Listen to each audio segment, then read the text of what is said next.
Wrapping up with the scientific theme of open science and citizen science, we bring you Francois Gray.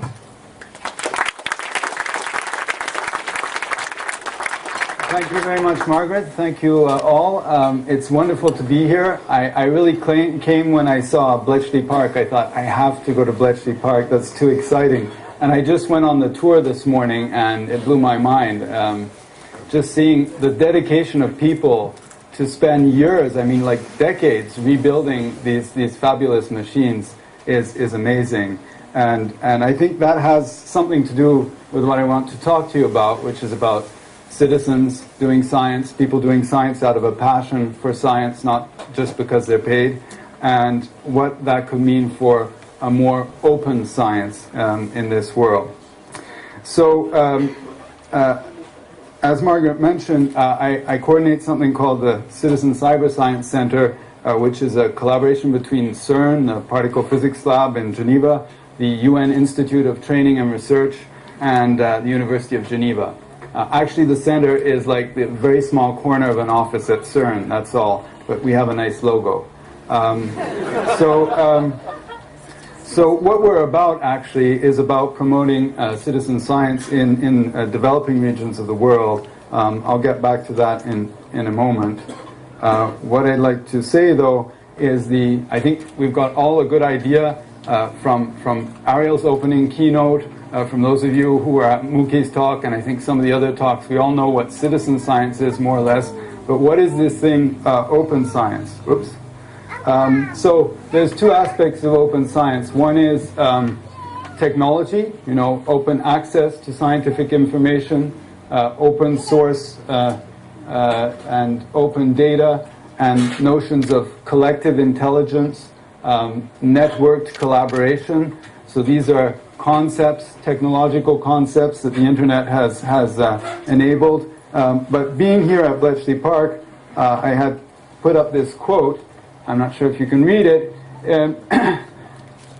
Bletchley Park was about doing something technological, breaking a code, but it was also about trying to stop the Second World War and save a lot of lives. And it was actually also about a battle against, a form of evil in this world.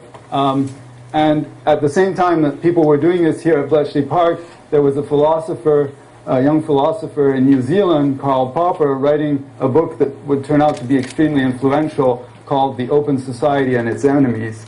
He was writing it because of what was happening in the world. And he has this one sentence, I think, which captures what he was getting at, is if our civilization is to survive, we must break with the habit of deference to great men. What he meant is that, as a society, we have to take responsibility for our future ourselves. We cannot just follow blindly leaders. We know where that leads. And open science is, and I think, also about reminding ourselves that science belongs to us all. The consequences of science and technology have a huge impact on our lives, and we're all responsible for this. We cannot just blindly follow great men.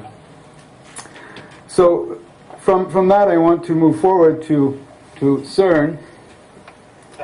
CERN's an interesting example of a place that produces new technologies without people having to fight each other. Let's face it, a lot of the great technologies of the past have happened because of war, but CERN is a nice example where people got together in peace for peaceful reasons. In fact, it was a direct outcome of the Second World War, and it was the first opportunity to get German scientists and British scientists, Italians and French, to work together on something. And they've done a pretty good job of really pushing fundamental science forward with these giant accelerators they build, like the LHC. Now, I had the good fortune to work for a few years at CERN, and one of the jobs I got was to do some outreach about science for the general public, especially about the LHC. Now, the LHC, the Large Hadron Collider, I'm guessing most people in this room have heard about it. I think maybe Ariel's even discussed it in the opening. Does anyone, who knows what the LHC is, more or less? Right, okay, great. So try to imagine in 2004, not many people had actually heard of it. It was before Dan Brown. Right? So we were asked to do something to get the public interested in it, something with computing in the LHC. So we created a project called LHC at Home, and we did it just by ringing up the guy at Berkeley, David Anderson, who'd created SETI at Home, and we asked him, we'd like to do that for the LHC, and we made a project that actually calculated how the protons zip around this accelerator, and this actually produced useful data for designing and optimizing this giant accelerator. In fact, the data was so useful that after the 3 months that this was supposed to be happening in 2004 to celebrate 50 years of CERN, the beam scientist said, please don't turn this off. Please keep this going. So just to give you an idea, when we turned this on, as when we got the server going and invited volunteers to participate, I thought, maybe we'll get 10 or 100 people in the first week. In 24 hours, we had 1,000 people helping us. In 1 week, we reached nearly 10,000, and the server crashed. And we still hadn't done actually any promotion. So this was a real eye-opener for me about the power of citizen science and the desire of people to participate. Why do they participate? Well, that's a really interesting question. There's no single answer. Different people come into these kinds of projects for different reasons. Some of them, at that time at least, would come into these projects to get a cool screensaver, back when cool screensavers were cool. Some of them came in because they like to talk about science with other people, especially, ask questions about the LHC, and there's these forums, so it's basically social networking on a special topic. And then there were some who were really keen to see how much processing their computer could do. And there's a credit system built into this platform that helps LHC at Home and other projects run, the platform called BOINC. And the credit system means you can individually compete, or you can actually compete in teams. So, there's Team Deutschland against Team China and so on. So there's all kinds of gaming aspects that are actually built into these projects. So I'm emphasizing all this because this is just volunteer computing, and a lot of people say, oh, that's sort of passive. You just download something and let it run. Well, it doesn't have to be. You can make it as active and interesting as you like. Maybe I'll just, for the anecdote, so one of the people who contacted us early on about this and was interested in optimizing the code and so on said, listen, I started with one computer, and then I had 2 running this, and now I have a garage of 100 PCs running this. So there are some amazingly keen people, very similar to the sort of keenness of the people here at Bletchley Park, rebuilding Colossus and so on. So let's fast forward to what I would say is the state of the art in these kinds of online citizen science activities, a project called Foldit. So what Foldit does is basically it allows you to fold a protein. It's a program you download, and then you basically have a way to interact with the molecule, push it, pull it, and you get a score, and the score is telling you whether the protein is folding more or less well. It's something to do with the energy of the protein. If it's the lowest energy possible, that's probably the state the protein would take naturally. Why is this interesting? Because although some protein structures are known, you can use X-rays and crystals of proteins to figure out their structure. Most are not known, and the structure, the form of the protein, is key to its function, its medical consequences. And there's a lot of diseases, for example, Alzheimer's, that are all about misfolding of proteins. So this started off as 2 PhD students at the University of Washington who just wanted to try and make a cool game about protein folding. And when they launched it, it worked. It worked very well indeed. They had built in this competition aspect, and that worked. What they didn't expect, and what the scientists involved didn't expect, is that the volunteers would also want to collaborate. And they wanted to collaborate not just to score points or something. They actually wanted to exchange information about how they were folding these proteins. And the best of them, I mean, there's hundreds of thousands of people playing this, but there's maybe 100 at most who are like super brilliant folders. Some of them are like 13-year-olds who are just really good at this because they've played it for hours and hours.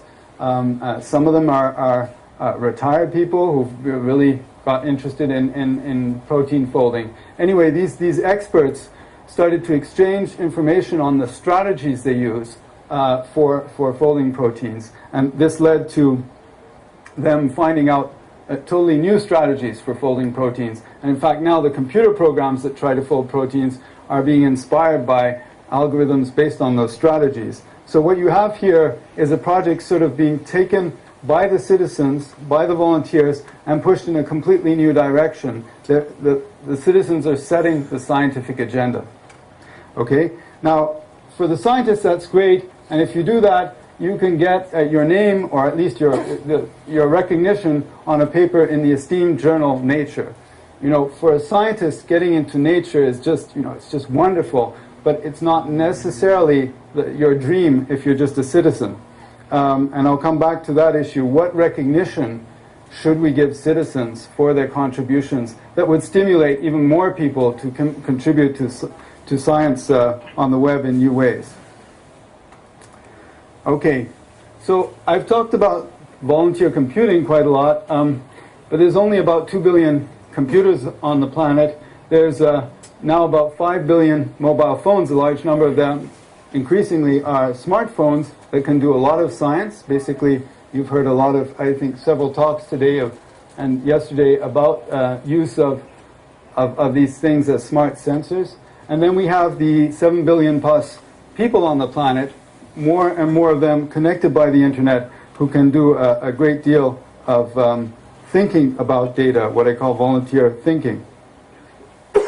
So, of course, not everybody is involved in citizen science yet, but I'm based in China at the moment, and the statistics there are rather awe-inspiring. So what I call the velocity of the internet is more than 1 Chinese per second. More than 1 Chinese person every second joins the internet for the first time. We're now at 500 million Chinese on the internet. That's not even half the population yet. Think about that if you're having trouble sleeping at night. 1 Chinese, 2 Chinese. So what we do with the Citizen Cyber Science Center is say, wow, look at all these exciting projects that are essentially all coming out of places like the US and Britain in citizen science. What would it be like if a lot of the developing regions of the world got involved? So we run events in places like Brazil, India, South Africa, Southeast Asia, to try and essentially sow seeds for new projects, new citizen science projects that would be really pushed forward by scientists in those regions. So one of the first projects we helped set up is something called malariacontrol.net. And the idea here is to do epidemiological simulations, looking at how the disease malaria spreads in Africa, and doing simulations on a very large scale, millions of them, in order, first of all, to be able to reproduce known facts about how malaria spreads. For example, how the prevalence of malaria as a function of age in different regions. And then once the model, with all its very complex parameters for the disease, has been tested enough, the question then is, can you predict the future of this disease, and can you predict the impact of various treatments? So we of course saw the scientists publishing papers thanks to this, but more interesting, we heard back from various organizations that countries in Africa, Mozambique for example, their health ministries were using this data to decide about investments. Should we invest in bed nets versus maybe investing in the future in malaria drugs? So that was, I think, a very important thing, is to see that this citizen science is not just for fun, but can have a very big impact on people in these parts of the world. People often ask me, where are these volunteers all in Africa? No, not at all. In fact, very few are. The people who help in this kind of project with their computing power are still mainly in North America and Europe, and that's just fine. That's where people have time and energy and computers to do that. That's okay if they volunteer. We have another project now started up in Brazil called Forest Watchers, about basically helping experts to check whether computers have got regions that are deforested correctly mapped. Again, this is a project where it's a Brazilian scientist now taking the lead.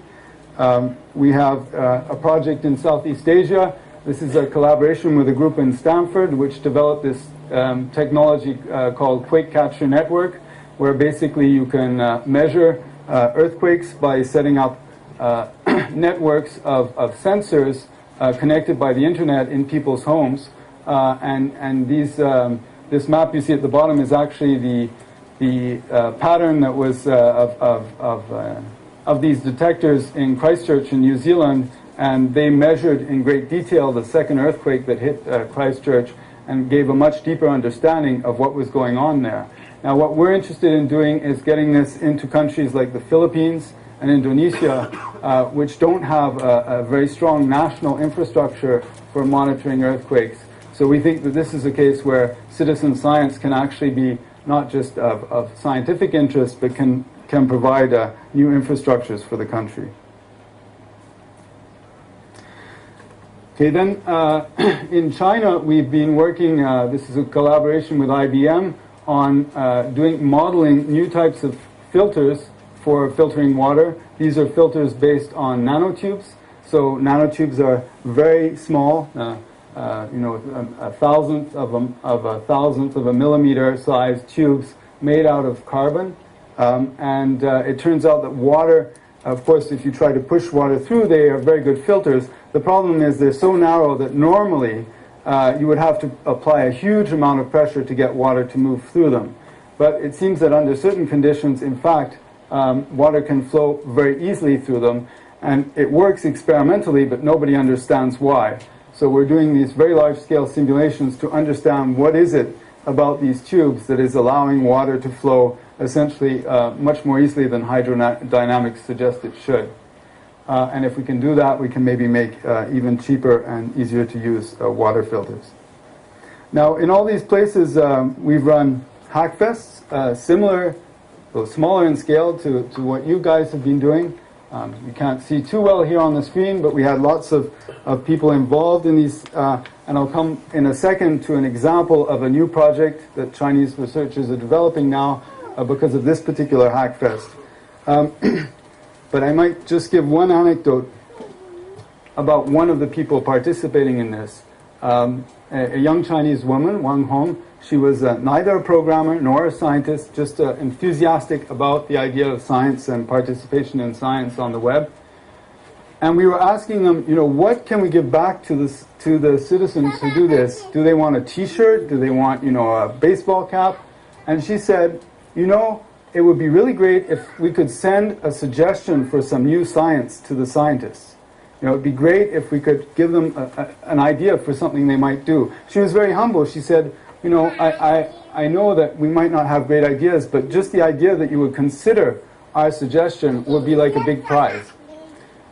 So it was clear that the Chinese scientists there had never thought of that and were a bit dumbfounded.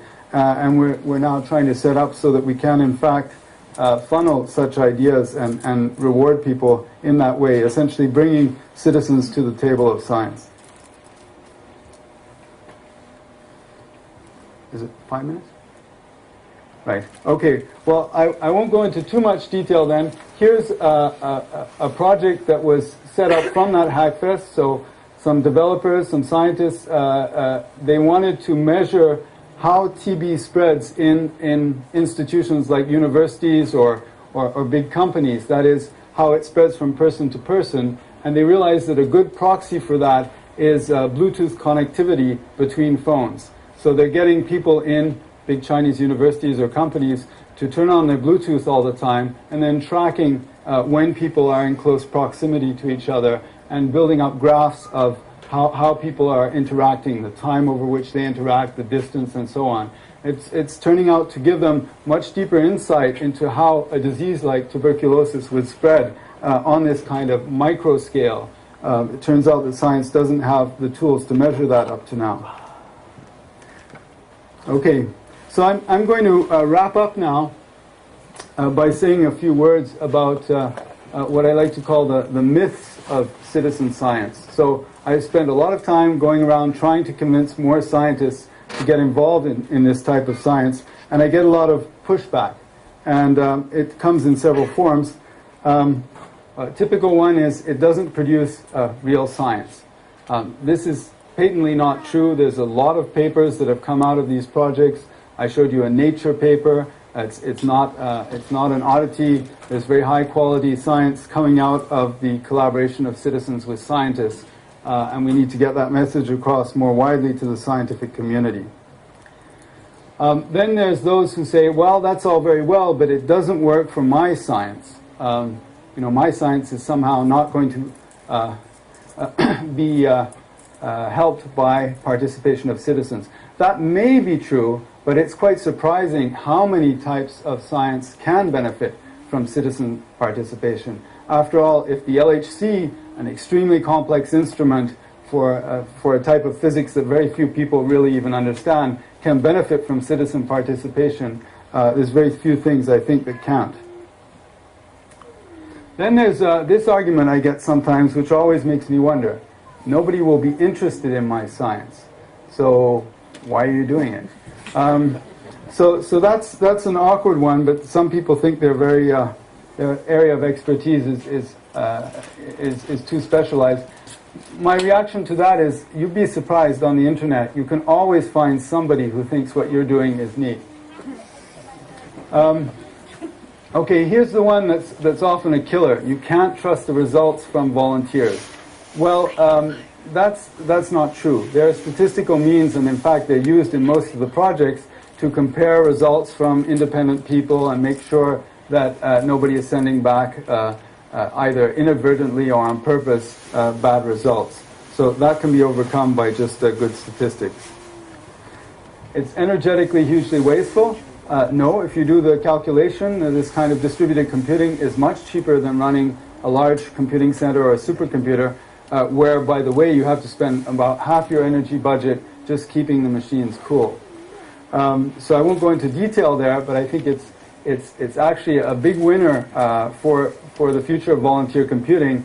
And by the way, and maybe launch that in the heads of some of you, we don't have volunteer computing projects on mobile devices yet, or tablets, but we should. There's no reason why that shouldn't work. Somebody ought to get the technology going there. Well, then there's those who say, yes, but this is just public relations, but it doesn't really engage people in science. I believe, on the contrary, that this is one of the best ways to get people involved in science, because they can really feel that they're doing something. It's not just like being back at school and having to learn things. Okay. One day we will run out of volunteers. Okay, so the concern is that if you're successful, that there just won't be enough volunteers to go around. So, just to remind you, 1 Chinese per second. I don't think we're going to run out anytime soon. Thank you very much.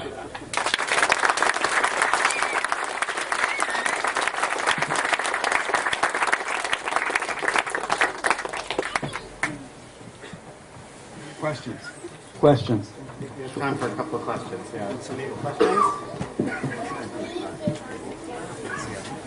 Come on. Right. How do we get in touch with somebody who needs this proposal?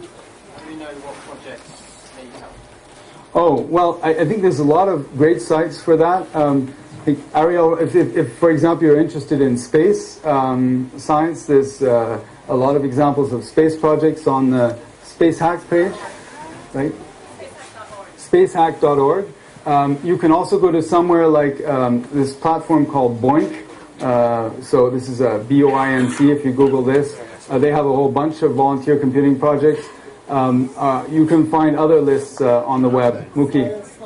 Right, Science Starter, thank you. There's a Science Starter is a really great site that actually also provides lessons in how to get going in different projects. Also the kinds of hands-on projects where you go out and measure stuff, study birds or measure how clean water is and so on. So there really are quite a lot of ways of getting into these projects. You and then you, yeah. Oh, you and then you. Yes.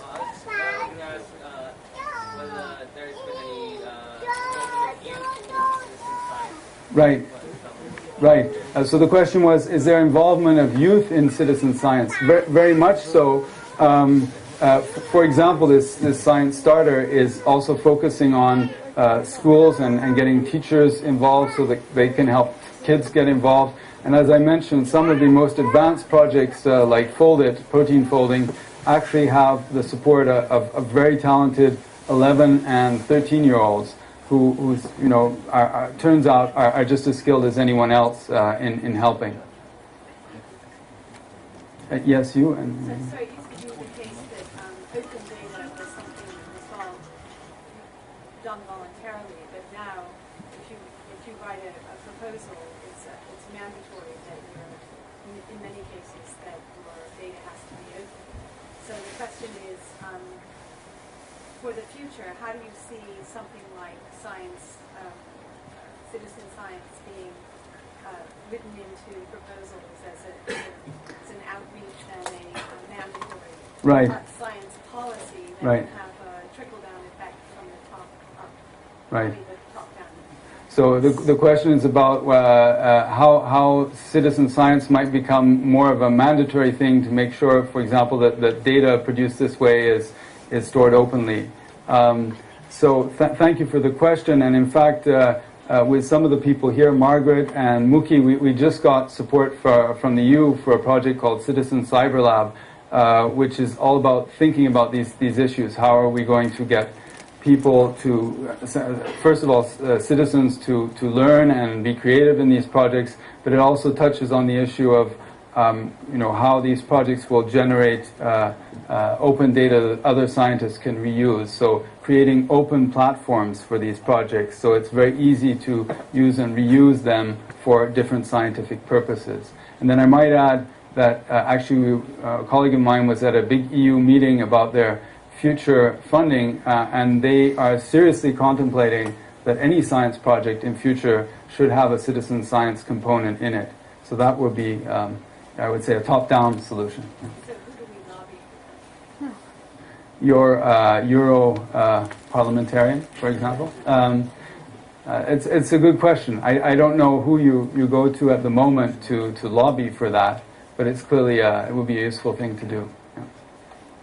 I think there was one question there, one at the back. Yeah. A few years ago, they had the epidemic in World of Warcraft, where they sort of monitored the way the virus spread throughout the population.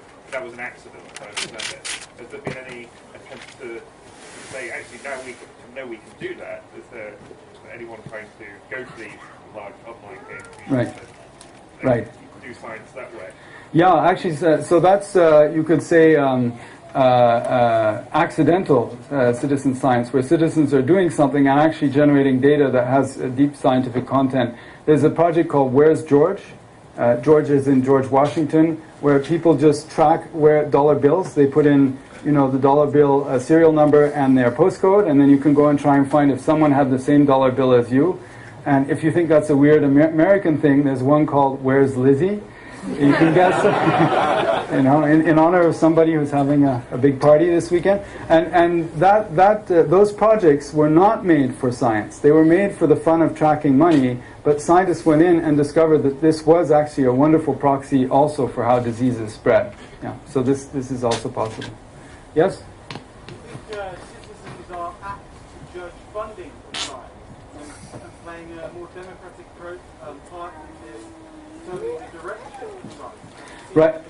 Right. Can citizens play a more fundamental role in determining the direction of science? So I touched on that a bit with my example of Wang Hong, but clearly there's much more to be done. Just one number to put this in perspective. We've been running a project, a volunteer computing project, in China for a year now with about 10,000 volunteers. And we sat down and calculated how much money, if you wanted to buy the same computing power on a I won't name the company, cloud resource, how much that would cost you. It would have cost us $10 million, that sort of computing power. And the thing is, scientists are actually spending that money, and they have it in their budgets now, and they buy very expensive time on supercomputers and data centers. Sometimes they absolutely need a supercomputer. They cannot do it with distributed volunteer computing. But you know what? A lot of times they could do it that way. And I think there is a case, for trying to get more scientists to use this, top-down, basically saying you better use a cheap solution if you can, and then the volunteers should have a voice in what sort of science gets done. For one thing, they have a voice by just deciding which projects they support. Okay? Thank you, Francois.